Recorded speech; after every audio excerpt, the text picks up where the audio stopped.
Welcome to another masterpiece of mayhem, Cunning Criminals. We will cover D.B. Cooper's Skyjacking, the $200,000 disappearance.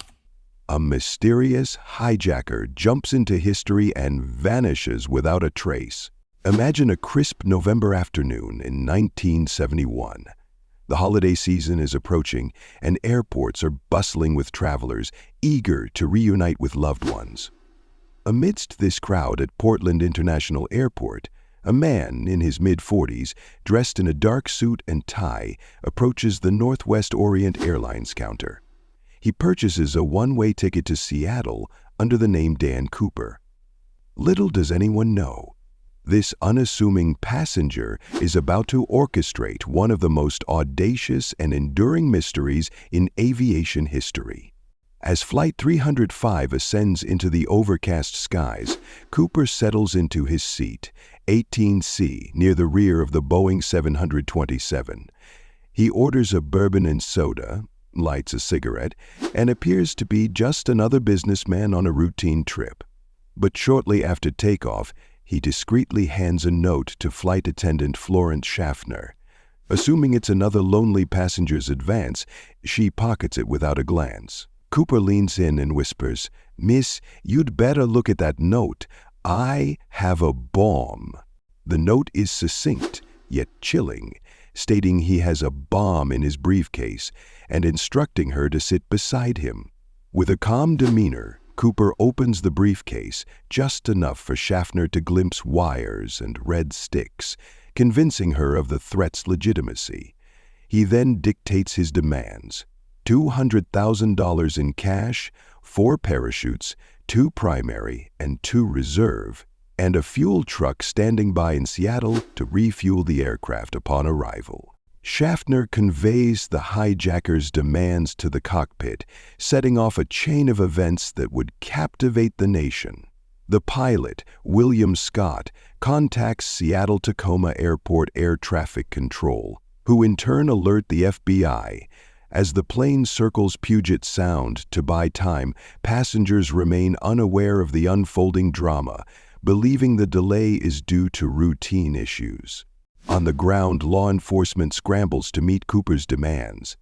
The ransom money is gathered 1,0,0,0,0 unmarked $20 bills, meticulously photographed for future identification. The parachutes are sourced from a local skydiving school, ensuring they are functional and meet Cooper's specifications.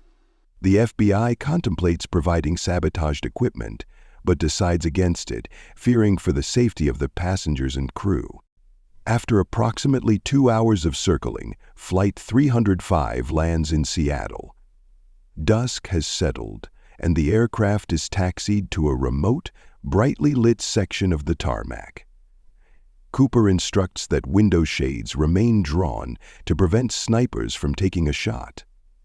True to his word, upon receiving the money and parachutes, he allows all passengers and 2 flight attendants to disembark, retaining only essential crew members: the pilot, co-pilot, flight engineer, and 1 flight attendant, Tina Mucklow. With the plane refueled, Cooper outlines his next instructions. He specifies a southeast course toward Mexico City at the minimum airspeed possible without stalling, approximately 100 knots, and an altitude of 1,000 feet. He further demands that the landing gear remain deployed, wing flaps set at 15 degrees, and the cabin remain unpressurized. The crew advises that the aircraft's range is insufficient for a nonstop flight to Mexico City under these conditions, so they agree on a refueling stop in Reno, Nevada. As the plane takes off from Seattle, Cooper's behavior remains calm and methodical. He instructs Mucklow to join the rest of the crew in the cockpit and to keep the door closed. Alone in the cabin, he begins preparations for his daring escape. Approximately 20 minutes into the flight, a warning light indicates that the aft air stair apparatus has been activated. The crew offers assistance via the intercom, which Cooper declines. They then notice a change in air pressure, suggesting the aft door is open. At approximately 8:13 p.m., the aircraft experiences a sudden upward movement, requiring trim adjustments to maintain level flight. It's at this moment that Cooper is believed to have jumped from the plane, plunging into the dark, rainy abyss over the dense forests of the Pacific Northwest, somewhere near the southern reaches of Mount St. Helens. Upon landing in Reno, the aircraft is surrounded by FBI agents and local police. An armed search confirms what the crew already suspected. Cooper is no longer aboard. The aft air stair is found extended, fluttering in the wind. Inside the cabin, agents discover Cooper's black clip-on tie, a mother-of-pearl tie clip, and 2 of the 4 parachutes, one of which had been opened and cannibalized, presumably for the length of rope it contained. The FBI immediately launches one of the most extensive manhunts in U.S. history. Agents, along with military personnel, search the rugged terrain of southern Washington state, focusing on the area around Ariel, near Lake Merwin. Despite deploying helicopters, ground teams, and even conducting door-to-door searches, no trace of Cooper, his equipment, or the ransom money is found. The media, seizing upon the drama and mystery, dubs the unknown hijacker D.B. Cooper due to a miscommunication with a reporter. The name sticks, and Cooper becomes a folk legend, symbolizing the ultimate anti-hero who outwitted the authorities and vanished without a trace. In the years that follow, the FBI investigates over 1,000 suspects. Some stand out more than others. Richard Floyd McCoy, a former Green Beret and helicopter pilot, hijacked a plane in a similar fashion just months after Cooper's disappearance. However, differences in modus operandi and physical description lead investigators to rule him out.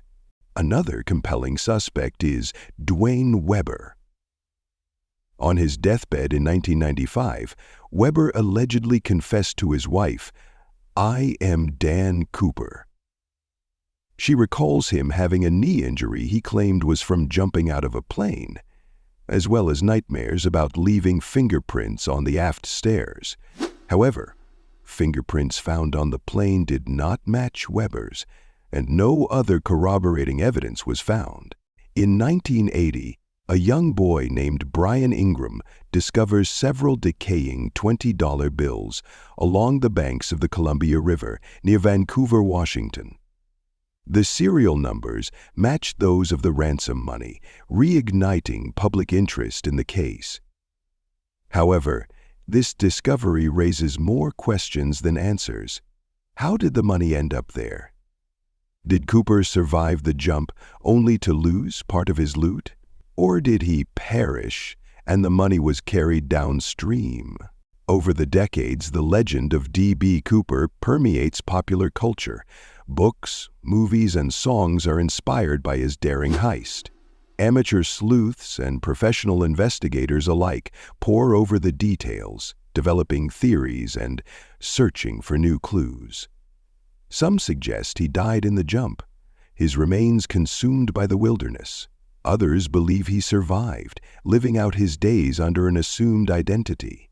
In 2016, after 45 years of investigation, the FBI officially closes the case, citing a lack of new evidence. They release a statement saying the mystery surrounding the hijacking of Flight 305 remains one of the greatest unsolved mysteries in FBI history. Yet, the allure of D.B. Cooper endures.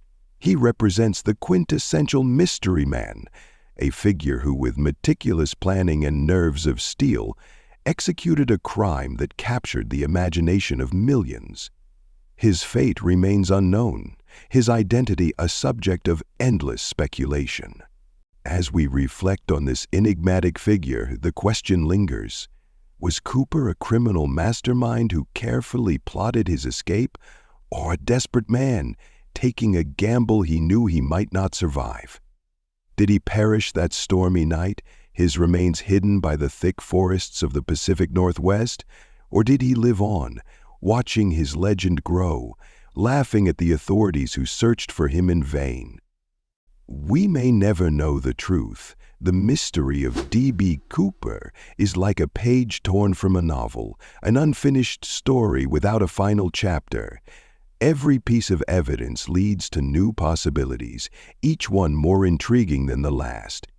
Cooper has become an almost mythical figure, a symbol of rebellion and audacity, a man who dared to defy the system and disappear.